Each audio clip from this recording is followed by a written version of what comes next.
Et au fond, on a l'impression, alors vous décrivez, on en a parlé, beaucoup d'agriculteurs en ont parlé, mais vous le décrivez de façon très claire, et on a l'impression, on dit oui, on vous écoute, on va, mais c'est quoi? C'est en fait, très franchement, c'est l'Europe qui décide, c'est la Commission européenne qui décide maintenant. La France fait semblant d'avoir son autonomie, mais en fait, elle est tellement soumise, enfin pas seulement la France, mais bon, à la Commission européenne qu'elle est obligée de suivre, de rentrer dans les rangs, ou bien c'est beaucoup plus compliqué que ça? Non, c'est vrai. C'est-à-dire que l'Europe est devenue aujourd'hui libre-échangiste, mais elle veut faire des agriculteurs français des décorateurs de la nature. C'est-à-dire qu'elle leur met des objectifs qui sont certes très louables, mais qui sont incompatibles avec la performance et la compétitivité, et du coup, elle importe de l'extérieur ce qu'elle voudrait. Elle ne veut pas voir cultivé en France ou élevé en France. Les poulets en batterie, alors que nos aviculteurs les élèvent en plein air.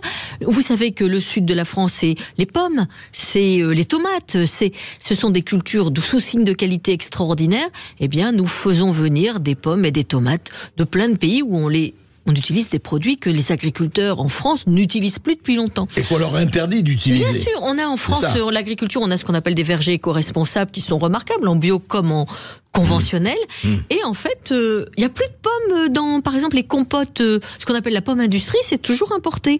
Donc, on veut des agriculteurs parfaits. On a des pommes, on a des poires, on a tout ça, mais on importe. On importe, voilà. Et puis on interdit surtout aux agriculteurs de se défendre contre des pressions des insectes qui arrivent, la punaise diabolique dans les vergers, le balanin face aux noisettes, aux noix ou aux châtaigniers. Donc, on a des agriculteurs qui disent, mais attendez, on veut bien être des magiciens, mais sans eau, sans produits de traitement, sans machines, sans engrais et sans prix rémunérateur, on part. Et quand on part, qu'est-ce qui se passe? Il y a la friche, il y a l'embroussaillement, il y a l'incendie. Regardez les éleveurs face aux loups. Vous voyez les aberrations. Et le maïs